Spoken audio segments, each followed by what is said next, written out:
Y si te dijera que Blancanieves nunca fue un cuento infantil, sino una advertencia real sobre madres que provocaban la muerte de sus propias hijas? No, es fantasía. No, es exageración. Es historia disfrazada de cuento. ¿Crees que conoces Blancanieves? La madrastra celosa, el espejo mágico, los 7 enanitos, la manzana envenenada. Pero el cuento de hadas que te han contado es una mentira suavizada durante cientos de años. La historia original no fue escrita para entretener a los niños. Fue escrita para advertirles sobre un peligro tan real y tan terrible que la gente no podía hablar de él directamente. Y aquí es donde todo se quiebra, porque lo que parecía una historia inocente era, en realidad, una advertencia disfrazada, un mensaje oculto, transmitido de generación en generación, para que sobreviviera sin ser censurado. Cada detalle estaba colocado con intención. Nada era fantasía pura. Todo tenía un significado. Lo más inquietante es que quienes escuchaban este relato hace siglos no necesitaban explicación. Ellos entendían perfectamente el mensaje. Sabían que el verdadero peligro no siempre venía del exterior, ni del bosque, ni de criaturas mágicas, sino del interior del hogar, del poder mal manejado, de los celos que nacen donde debería existir protección. Y aquí viene la parte que casi nadie se atreve a decir. Este cuento no hablaba de monstruos imaginarios. Hablaba de personas reales, de madres, de hijas, de traiciones silenciosas y de crímenes que no dejaban huella. Blancanieves no era un símbolo de belleza, era un aviso, una historia diseñada para que, al escucharla, algo dentro de ti se encendiera y dijera, cuidado, hoy vamos a descubrir la verdad perturbadora oculta en la historia de Blancanieves, un mensaje codificado sobre crímenes reales que las personas de la Alemania medieval habrían comprendido de inmediato. Y esto es lo que se te va a quedar grabado cuando entiendas lo que realmente significaba el ataúd de cristal en la Alemania medieval. Cuando comprendas por qué la villana original era la verdadera madre de Blancanieves, te darás cuenta de que esto nunca fue solo un cuento de hadas. Era la prueba de algo mucho peor. Lo único que te pido a cambio es dar clic en el botón de suscribirse. ¡Comencemos! La versión que los hermanos Grimm recopilaron por primera vez no trataba de una madrastra. En su manuscrito original de 1812, la mujer que ordena provocar la muerte de Blancanieves, que exige que le corten los órganos como prueba y que luego los hierve en sal y se los come creyendo que está consumiendo la carne de su propia hija. Esa mujer era la madre biológica de Blancanieves. Y este detalle no es menor. No es un simple cambio narrativo. Es el núcleo del mensaje original. Porque una madrastra podía representar un peligro externo, una intrusa. Pero una madre representaba algo mucho más difícil de aceptar. Para las personas que escuchaban este relato en la Edad Media, esta idea no era una exageración grotesca, era una advertencia directa. Una forma de decir que el mayor peligro para una niña no siempre venía del exterior, sino del interior del propio hogar. Imagina a los Grimm escribiendo a la luz de las velas en su estudio del castillo, transcribiendo cuidadosamente lo que ancianas campesinas les susurraban. En las páginas amarillentas, en la precisa caligrafía de Jacob Grimm, aparece la palabra alemana Die Mutter, no madrastra, simplemente madre. El manuscrito, que hoy se conserva en la Biblioteca Estatal de Berlín, no muestra dudas ni correcciones. Esta madre ordena a su cazador que le traiga los pulmones y el hígado de su hija de 7 años. No hay tachones, no hay intentos de suavizar la historia. La palabra está escrita con claridad, como si quien la anotó supiera que estaba registrando algo terrible, pero necesario, porque estas historias no se escribían para agradar ni para entretener. Se escribían para preservar memoria, para que aquello que no podía denunciarse abiertamente no desapareciera en el silencio. Y cuando él le entrega lo que ella cree que son los órganos de Blancanieves, ella no solo se deshace de ellos. El texto afirma explícitamente: en el cocinero tuvo que hervirlos en sal, y la mujer malvada se los comió, los devoró con avidez, creyendo que estaba consumiendo la esencia de su propia hija. Este acto no es solo violencia extrema, es simbólico, En la mentalidad medieval, consumir partes del cuerpo significaba apropiarse de aquello que representaban a juventud, vitalidad, belleza, fuerza. No se trataba solo de matar a la hija, sino de absorber lo que ella simbolizaba, de impedir que aquello que estaba floreciendo pasara a otro lugar, a otra generación. Esto no fue un error de transcripción ni un descuido momentáneo. En toda Europa, desde Rusia hasta Irlanda, los folcloristas han documentado relatos similares de canibalismo materno. Historias que surgieron de miedos muy reales sobre lo que algunas madres podían hacer a las hijas que amenazaban su posición. Estos relatos no aparecen una sola vez, solo se repiten. Cambian de nombres, de escenarios, pero mantienen el mismo núcleo en una figura materna que ve a su hija como una amenaza. Los Grimm cambiaron este detalle en ediciones posteriores, transformando a la madre en madrastra para hacer la historia más aceptable. Pero no pudieron borrar lo que los estudiosos del folclore reconocen hoy como el verdadero origen del cuento. Una advertencia codificada sobre el infanticidio y los peligros reales que enfrentaban las niñas dentro de sus propios hogares. En una época en la que la belleza de una hija podía verse como un activo para negociar o como una amenaza que debía eliminarse.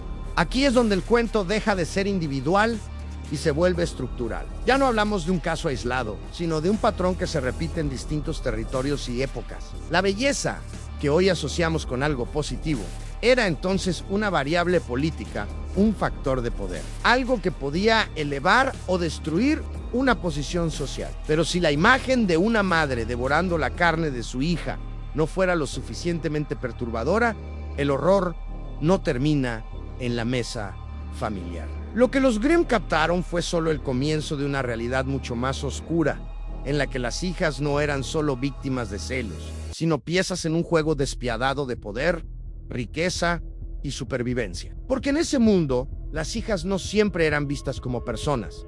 Muchas veces eran vistas como recursos, como fichas intercambiables en alianzas matrimoniales, tratados y negociaciones.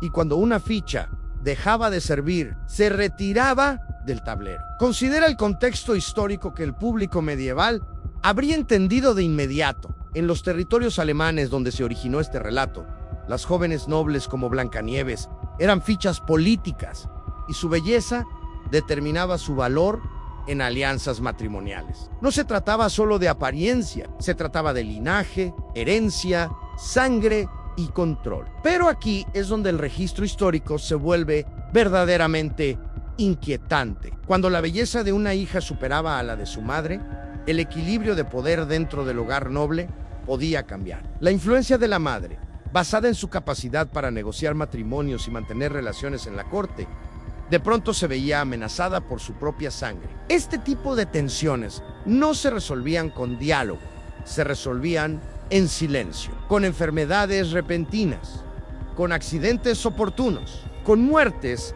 que nadie investigaba demasiado. Tomemos el caso de Margareta von Waldeck, documentado en registros cortesanos bávaros del siglo XVI. A los 13 años, sufrió una enfermedad repentina y devastadora, apenas semanas después de su compromiso con un poderoso duque, un matrimonio que la habría elevado por encima de la posición de su madre. Las notas de los médicos de la corte, descubiertas siglos después en archivos monásticos, sugieren síntomas compatibles con envenenamiento por mercurio. No fue una enfermedad común. No fue un simple accidente. Su madre heredó no solo la dote de Margareta, sino también el derecho a negociar una nueva alianza con la familia del duque rechazado. Nunca se realizó una investigación. El padre, que tenía mucho que ganar con las nuevas negociaciones de su esposa, declaró que era la voluntad de Dios y así, como en muchos otros casos, la historia se cerró sin culpables, pero no sin consecuencias, porque estas muertes no desaparecieron. Se transformaron en relatos, en advertencias, en cuentos como Blancanieves, que sobrevivieron porque decían lo que nadie más podía decir abiertamente. Estos casos no eran anomalías, sino patrones susurrados en los pasillos de los castillos, pero nunca procesados formalmente. Se creó así una atmósfera en la que toda joven noble sabía que el florecimiento de su belleza podía marcarla para la muerte. Y ese miedo no era imaginario, no nacía de supersticiones, sino de ejemplos reales que se repetían una y otra vez. Hijas que enfermaban justo cuando su valor social alcanzaba su punto más alto. Muertes oportunas que beneficiaban siempre a los mismos. En los castillos no se hablaba de ello en público, pero el silencio era el lenguaje más claro. Las jóvenes crecían entendiendo que su cuerpo no les pertenecía del todo, que su belleza podía convertirse en una sentencia y que destacar demasiado era peligroso. Así, la infancia se acortaba y la vigilancia comenzaba temprano. Aprendían a bajar la mirada, a no sobresalir, a no provocar comparaciones, porque en ese mundo ser vista podía significar desaparecer. El espejo del cuento no era pensamiento mágico para los oyentes medieval. Los elaborados espejos de las casas nobles eran auténticos símbolos de estatus que costaban más que propiedades enteras. Representaban no solo vanidad, sino poder político. La capacidad de mantener la propia apariencia estaba directamente ligada a mantener la posición en la corte. Cuando el espejo declara que Blancanieves es la más bella, no está haciendo un cumplido. Está pronunciando una sentencia de muerte, anunciando una transferencia de poder que la reina no puede aceptar. Para un oyente medieval, ese espejo hablaba con la voz del sistema. No revelaba belleza, revelaba jerarquía. Decía quién tenía valor, quién dominaba la escena social y quién estaba a punto de ser desplazada. El reflejo no era solo físico, era simbólico. Representaba la opinión colectiva, el juicio de la corte, el momento exacto en el que alguien dejaba de ser indispensable y se volvía reemplazable. Por eso la reacción de la reina no es exagerada ni irracional para su época. No está perdiendo un concurso de belleza, está perdiendo poder, influencia y control. Y en ese mundo, perder eso equivalía a desaparecer. Luego está el cazador, al que se le ordena traer los pulmones y el hígado de Blancanieves como prueba de su muerte. Los lectores modernos pasan por alto el significado devastador de estos órganos. En el folclore alemán medieval, se creía que los pulmones contenían el aliento de la vida, la esencia misma de la juventud, mientras que el hígado albergaba la vitalidad del alma. La reina no solo quiere a Blancanieves muerta, quiere consumir las fuentes físicas de su belleza y juventud. Esta elección no es arbitraria. En la mentalidad medieval, los órganos no eran simples partes del cuerpo, sino recipientes del espíritu. Quitarlos era un acto definitivo, una forma de borrar no solo la vida, sino la identidad. El pedido del cazador revela algo más oscuro todavía, la necesidad de certeza. No bastaba con que la niña muriera lejos de la vista. Era necesario traer pruebas, confirmar que no habría regreso, que no quedaba rastro. Y ahí el relato se vuelve ritual. No es un crimen impulsivo, sino un acto planificado, cargado de simbolismo. Blancanieves debía desaparecer por completo, física y simbólicamente. No solo debía morir, debía dejar de existir. El texto afirma claramente que los hierve en sal y se los come, participando en un ritual que los antropólogos han identificado en múltiples culturas como vampirismo simbólico. La creencia de que consumir los órganos de otro transfiere sus cualidades al que los ingiere. Este tipo de ritual no pertenece al terreno de la fantasía. Aparece documentado en distintas civilizaciones como una forma extrema de apropiación, absorber la fuerza, la juventud o el poder del otro cuando se siente que se está perdiendo. En el contexto medieval, este acto tenía una carga aún más profunda. No se trataba solo de devorar, sino de impedir el reemplazo, de cortar la continuidad, de asegurarse de que aquello que amenazaba el estatus no pudiera regresar bajo ninguna forma. Por eso la escena resulta tan perturbadora, porque no habla de locura momentánea, sino de una lógica cruel y fría, nacida del miedo a ser desplazada.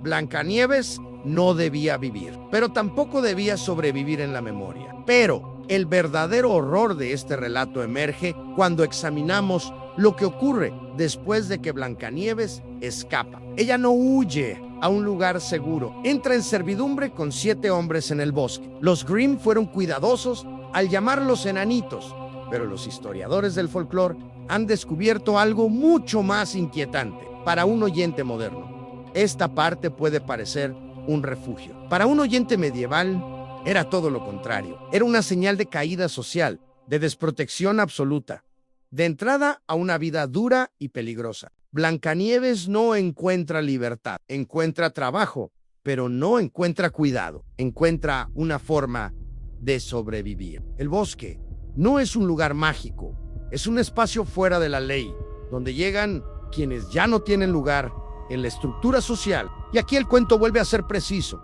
Ella no manda, no decide, no es rescatada, sirve, cocina, limpia y obedece. Porque en ese mundo, huir no significaba salvarse, significaba aceptar otra forma de sometimiento. En las regiones de ese, donde los Grimm recopilaron sus cuentos, los registros históricos de los siglos XVI y XVII documentan el uso extensivo de trabajo infantil en las minas. Niños de apenas 7 años eran enviados a trabajar porque sus cuerpos pequeños podían moverse por túneles estrechos. Se les llamaba Kleinenberg-Lut, literalmente gente pequeña de la montaña, término que los Grimm tradujeron como enanitos. Este no es un detalle anecdótico, es una traducción deliberada. Los Grimm sabían que, al suavizar el término, la historia podría sobrevivir sin señalar directamente una de las prácticas más brutales de su tiempo. Para quienes escuchaban el cuento en su época, la imagen era inmediata. No pensaban en criaturas mágicas, pensaban en niños agotados, cubiertos de hollín, con cuerpos deformados por el trabajo prematuro. Los enanitos no eran distintos de Blancanieves, eran niños descartados por el sistema, útiles solo mientras sus cuerpos resistieran. Y ella, al llegar, no se une a una familia, se une a una comunidad de supervivientes. Imagina niños de la misma edad que Blancanieves, arrastrándose a gatas por pasadizos apenas más anchos que sus hombros, con los pulmones ardiendo por el polvo de carbón y los gases tóxicos. Los archivos mineros de 1618 describen a niños y niñas que entraban a las minas a los 7 años y, si sobrevivían, salían permanentemente atrofiados, su crecimiento detenido por la desnutrición y el peso aplastante de la tierra, sus espinas curvadas por años de agacharse en túneles de menos de 1 metro de altura, su piel pálida como la de los hongos por la falta de sol. Estos niños no volvían iguales. Si sobrevivían, lo hacían con cuerpos marcados para siempre. Sus deformidades eran tan comunes que se normalizaron, se volvieron parte del paisaje humano de la época. Por la noche, dormían en barracones ocultos en el bosque, lejos de las ciudades que se beneficiaban de su trabajo. Nadie los veía, nadie preguntaba por ellos y nadie los defendía. Cuando Blancanieves entra en esa cabaña, el público medieval no veía ternura, veía el destino. Veía a una niña de 7 años entrando exactamente en el lugar que el mundo le había reservado. Por la noche, estos niños mineros dormían en barracones comunales ocultos en lo profundo del bosque, lejos de los pueblos cuya riqueza extraían de la tierra. Chicas jóvenes, a menudo fugitivas u huérfanas, mantenían las casas de estas comunidades a cambio de protección y refugio. Cuando Blancanieves llega a la cabaña y comienza de inmediato a cocinar y limpiar para 7 hombres pequeños que trabajan todo el día y regresan cubiertos de mugre, el público de la época habría reconocido este arreglo al instante. Los 7 enanitos no eran seres mágicos, eran los niños más explotados de la sociedad, y Blancanieves se unía a ellos, intercambiando servidumbre doméstica por supervivencia. Este tipo de acuerdos no se formalizaban ni se registraban en documentos oficiales. Existían en los márgenes de la ley, donde el abandono y la necesidad creaban sus propias reglas. Nadie preguntaba la edad, el origen, ni la historia de quienes llegaban al bosque. Sobrevivir era suficiente justificación. Para una joven como Blancanieves, ese lugar representaba la única alternativa posible. No podía volver a casa, no podía reclamar protección legal. Y fuera de esas comunidades, una niña sola era presa fácil de abusos mucho peores. Servir, limpiar y obedecer era el precio de seguir con vida. Por eso, esta parte del cuento no es tierna ni doméstica. Es cruda y realista. Muestra cómo el sistema expulsaba a los más vulnerables y los obligaba a construir refugios precarios en los límites del mundo civilizado, donde nadie miraba y nadie intervenía. No ocurre de inmediato. No es cuestión de horas ni de un solo día. Pasa el tiempo, pasan días, quizás semanas. La vida en el bosque se vuelve rutina. Blancanieves limpia, cocina, sobrevive. Y mientras tanto, en el castillo, todo parece haber vuelto a la normalidad. Durante ese lapso de falsa calma, la reina cree que el problema ha desaparecido. Blancanieves ya no está en la corte, ya no es visible, ya no ocupa espacio dentro del poder. Y en ese mundo, desaparecer del centro parecía lo mismo que dejar de existir. Pero el sistema no olvida en algún momento. No sabemos exactamente cuándo, la reina vuelve a consultar al espejo. No por urgencia, sino por costumbre, porque el espejo no era magia decorativa, era confirmación. Era la voz que validaba que el orden seguía intacto. Y entonces el espejo vuelve a hablar. Blancanieves sigue viva y ahora vive en el bosque, junto a 7 enanitos. Para la reina, ese mensaje es definitivo. El tiempo no resolvió nada. La amenaza no murió, solo cambió de lugar. Es ahí cuando entiende que ya no puede delegar. El cazador falló.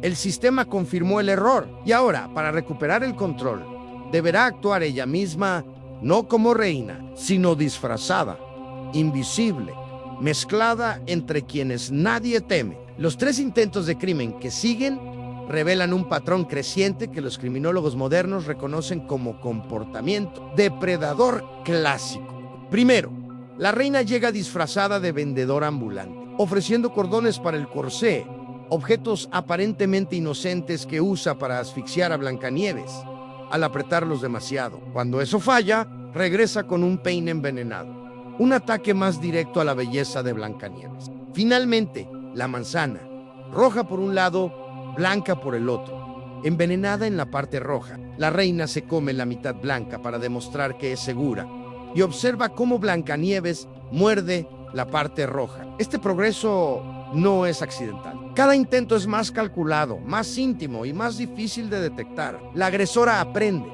se adapta y perfecciona el método, tal como ocurre en los casos reales de persecución obsesiva. Los objetos elegidos tampoco son casuales. Todos pertenecen al ámbito de lo cotidiano y lo femenino. Elementos asociados al cuidado, la belleza y la confianza se convierten en armas. El mensaje es claro. El peligro se disfraza de normalidad. Y en el último intento, la reina no solo envenena, manipula, come primero, observa, espera, pero no busca rapidez. Busca certeza. Blancanieves no cae por ingenuidad, sino porque el engaño está diseñado para no dejar escapatoria. ¿Tú qué opinas? Deja un comentario mientras ves esto. Responderé a todos los comentarios. Esa manzana merece especial atención porque conecta con uno de los aspectos más escalofriantes del registro histórico. En la Alemania medieval existía una práctica documentada entre quienes traficaban con venenos. La creación de los llamados frutos de Judas, manzanas u otras frutas parcialmente inyectadas con veneno, diseñadas para matar lentamente, permitiendo que el envenenador estableciera una coartada. Este método no era improvisado. Requería conocimiento, acceso y paciencia. Era utilizado por personas que sabían exactamente lo que hacían y sobre todo por quienes necesitaban que la muerte pareciera natural. La clave estaba en el tiempo. El veneno no debía actuar de inmediato. Tenía que permitir que el agresor se alejara, que se le viera sano, activo, inocente. Cuando la víctima colapsaba, ya era demasiado tarde para señalar a alguien. Por eso estos frutos de Judas eran tan temidos. No dejaban marcas visibles, no dejaban testigos, no dejaban culpables, solo dejaban cuerpos y silencio. Imagina un banquete en el gran salón de un castillo alrededor de 1485. Los sirvientes traen una bandeja de plata con manzanas rojas perfectas, brillando a la luz de las antorchas. La anfitriona elige una, la corta con su propio cuchillo y come la mitad, mientras ofrece la otra a su joven rival. Horas después, cuando la anfitriona ya se ha retirado a sus aposentos y hay testigos de su buena salud, la víctima comienza a convulsionar. Sus labios siguen rojos, su piel se mantiene fresca, pero su cuerpo cae en parálisis. Los médicos de la corte no encuentran causa aparente de la muerte. La manzana ya ha sido digerida. La coartada del envenenador es irrefutable. Este tipo de escena no era desconocida para la época. Aparece mencionada en cartas, advertencias diplomáticas y rumores de corte. Todos sabían que ocurría, pero casi nadie podía probarlo. Los síntomas eran desconcertantes incluso para los médicos medievales. No había heridas, no había señales externas claras. El cuerpo parecía intacto, casi hermoso, mientras la vida se apagaba desde dentro. Y eso es lo que vuelve esta imagen tan poderosa en el cuento. Blancanieves no se desfigura, no grita y no sangra. Simplemente cae, como si el mundo se hubiera detenido. Exactamente como ocurría en estos asesinatos reales, estos frutos de Judas, llamados así por el traidor que compartió pan con Cristo antes de destruirlo, eran tan infames que el diplomático italiano Lorenzo de Medici escribió advertencias sobre ellos a sus aliados. Los síntomas que presenta Blancanieves: parálisis inmediata, preservación de la belleza, apariencia de muerte con signos vitales mínimos, coinciden exactamente con los efectos del extracto concentrado de belladona, derivado de la mortífera planta conocida como belladona, que crecía silvestre en los bosques alemanes. El veneno dilataba las pupilas, creando una apariencia de belleza, congelaba los músculos y ralentizaba el corazón hasta latidos casi imperceptibles. El ataúd de cristal, donde Blancanieves yace en animación suspendida, tampoco fue una invención fantástica. Las familias nobles de toda Europa encargaban ataúdes con tapas de cristal para jóvenes que morían en circunstancias sospechosas, especialmente cuando estaban en juego herencias o sucesiones. El ataúd transparente cumplía tres funciones. Demostraba que el heredero estaba realmente muerto. Exhibía su belleza por última vez como una macabra muestra del linaje familiar y evitaba que alguien examinara el cuerpo de cerca en busca de señales de crimen, creando una barrera impenetrable entre la víctima y quienes pudieran cuestionar la causa de la muerte. Este tipo de ataúdes no buscaban honrar a la fallecida, sino controlar la narrativa. Permitían mostrar el cuerpo sin permitir el contacto, mirar sin tocar, aceptar la muerte sin hacer preguntas incómodas. La transparencia era una ilusión de verdad. Parecía ofrecer claridad, pero en realidad ocultaba más de lo que revelaba.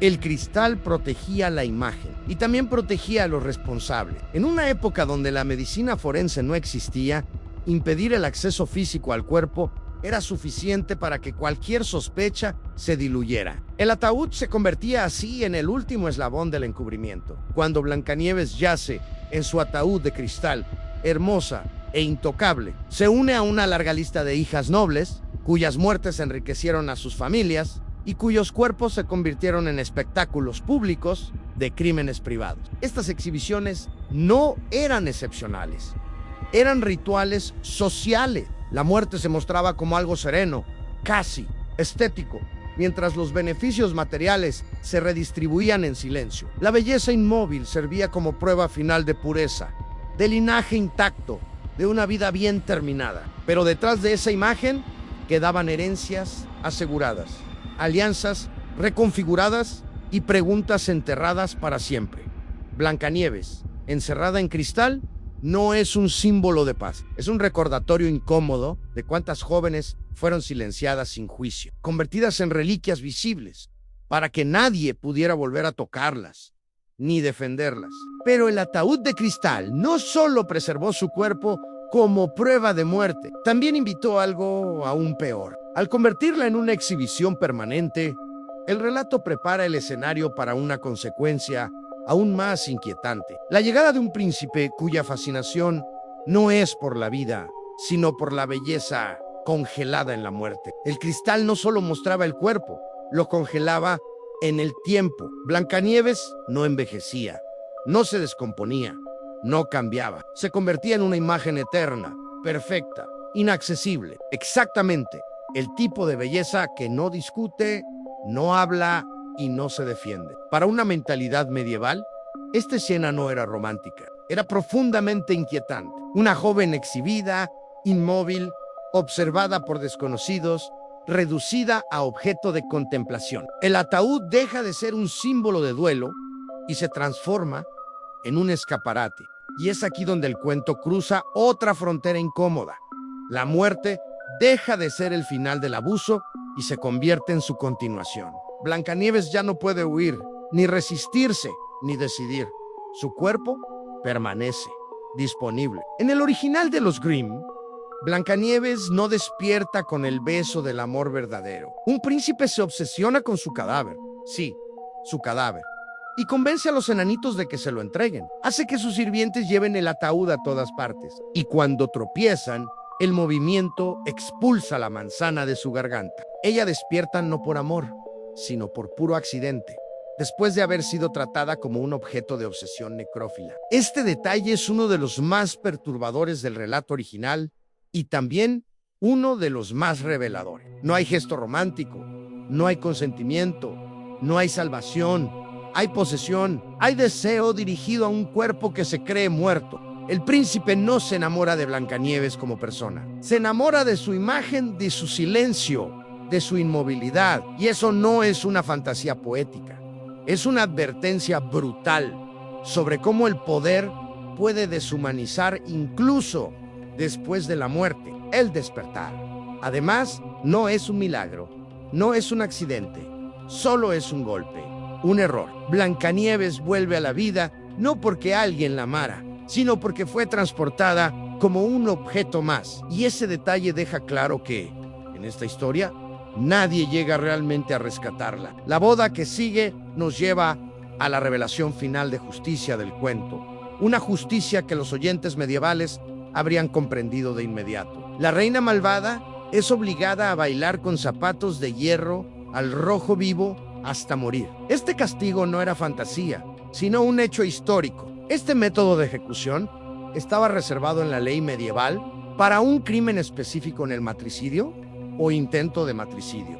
No era solo pena capital, era un espectáculo destinado a demostrar que ciertos crímenes violaban el orden natural de forma tan profunda que requerían una retribución casi sobrenatural. Para el público medieval, esta escena no necesitaba explicación. Todos sabían lo que significaba ese castigo. No era una muerte cualquiera, era una muerte ejemplar, diseñada para ser recordada. El hierro al rojo vivo simbolizaba purificación y castigo divino. El cuerpo del culpable se convertía en el escenario donde se restablecía el orden que había sido roto. El dolor no era un exceso, era el mensaje. Por eso el castigo ocurre en público, durante una boda, frente a los testigos. La justicia debía verse, debía sentirse, debía quedar grabada en la memoria colectiva. Cuando la reina malvada enfrenta este destino en Blancanieves, todos los oyentes entendían el mensaje. Su crimen era el más atroz posible, la destrucción de su propia sangre.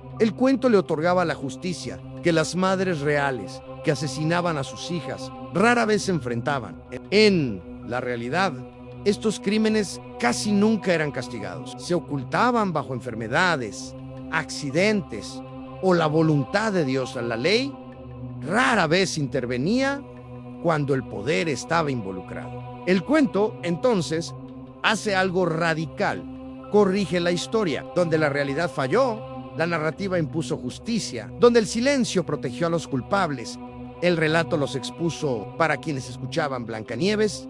Este final no era solo satisfactorio, era una forma de reparación simbólica. Una justicia que, aunque ficticia, respondía a una verdad demasiado frecuente. La folclorista de Harvard, Maria Tatar, tras décadas estudiando los manuscritos de los hermanos Grimm, hizo un descubrimiento que transforma por completo nuestra comprensión del relato. En los márgenes de sus notas de trabajo, los hermanos escribieron: Monongun de Born Snow White. Recordatorio y advertencia: Blancanieves no estaba pensado como entretenimiento. Era un relato de advertencia que codificaba los peligros reales que enfrentaban las jóvenes, preservando el conocimiento de crímenes demasiado horribles para nombrarlos directamente.